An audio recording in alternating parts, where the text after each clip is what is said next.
Voilà, Mjid est en train de mettre en forme la caméra. Ici, le problème est que le client a des doutes sur le forage qui a été fait. Il y a un blocage quelque part. Et donc, Mjid va descendre progressivement la caméra qui est étanche à 360 degrés. Et nous allons, mètre par mètre, procéder à l'inspection et au film, tout simplement, du forage. Voilà, la caméra descend progressivement. Là, Voilà. là. Ah, c'est les trous de le tuyau. Elle nous, Les tuyaux, il y a les trous. elle nous indique précisément voilà, la profondeur, tout simplement, à quelle profondeur nous sommes. Et Brigitte va la descendre, elle va descendre progressivement jusqu'au point de l'anomalie et du dysfonctionnement que nous allons identifier. Nous allons pouvoir shooter et zoomer. Il y a des trous partout comme ça. Voilà, là nous sommes déjà des alentours des 75-80 mètres et nous pourrons descendre jusqu'à 400 mètres.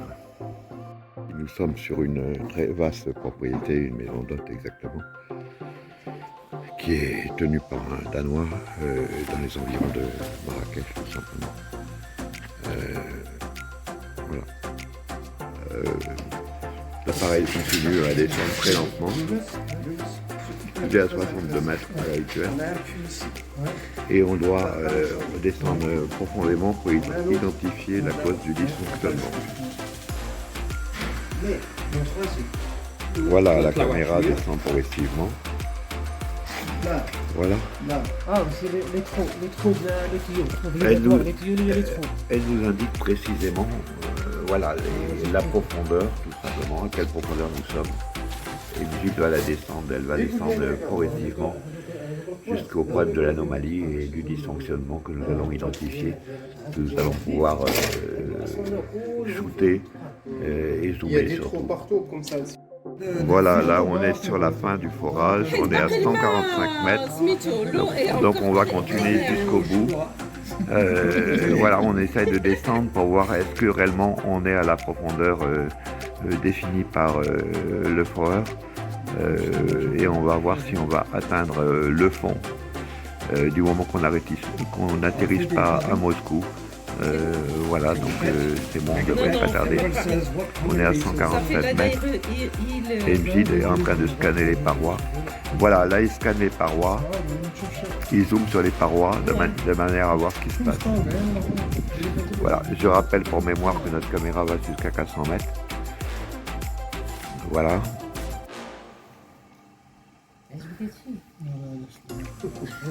Très intéressant.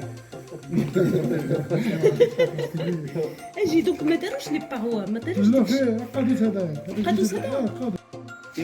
Nous avons réussi à dépasser ce problème de l'étroitesse du prolongement qui avait été fait par le foreur, qui avait creusé à partir de 110 mètres et nous sommes en train de descendre. Maintenant, nous sommes à 120 mètres. Nous allons vérifier complètement la profondeur réellement du travail qui a été fait par le foreur tout simplement. J'espère que j'ai été clair. Voilà. Là, on devrait commencer d'après l'estimation faite par le foreur à trouver l'eau vers les 90.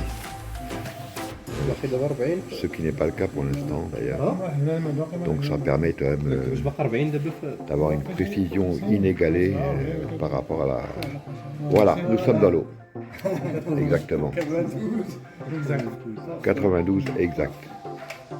On peut voir qu'à 80 mètres, déjà ça commence à sointer, que l'eau est en train de sointer sur les côtés. Donc il y a la présence d'eau qui...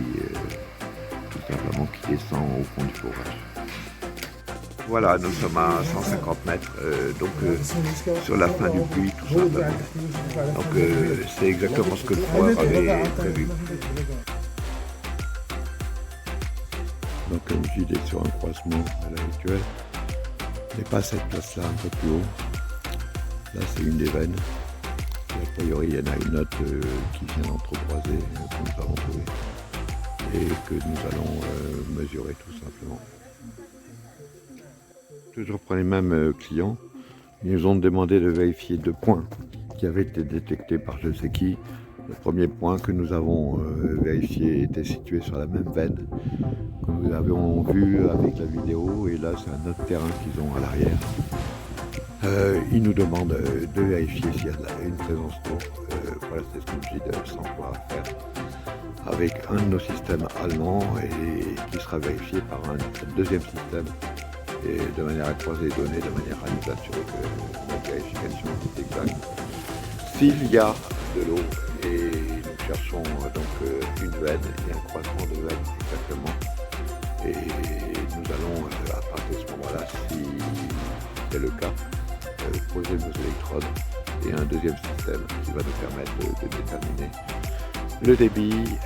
Ça c'est l'expérience qui permet la profondeur de la veine et la nature du sol. Voilà, qui évidemment tout ça sera examiné par un psy de la géophysicienne, et évidemment aussi l'ingénieur Mohamed Abdallah.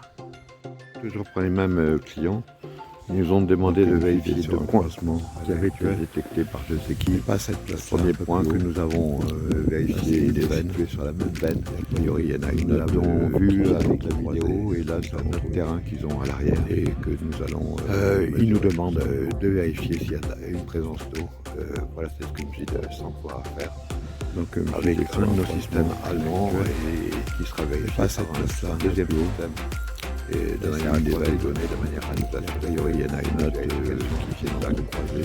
S'il y a de l'eau, et nous cherchons mesurer une veine et un croisement de veine exactement, et nous allons à partir de ce moment-là, sur un croisement, c'est le cas, poser nos électrodes un peu plus haut, et un deuxième système qui va nous permettre de déterminer le débit. Ça c'est l'expérience qui permet de la profondeur de la veine que nous allons mesurer, et la nature du sol. Voilà, qui évidemment tout ça sera examiné par un psy sur un croisement, et évidemment l'ingénieur Mohamed Abdallah. C'est une des veines.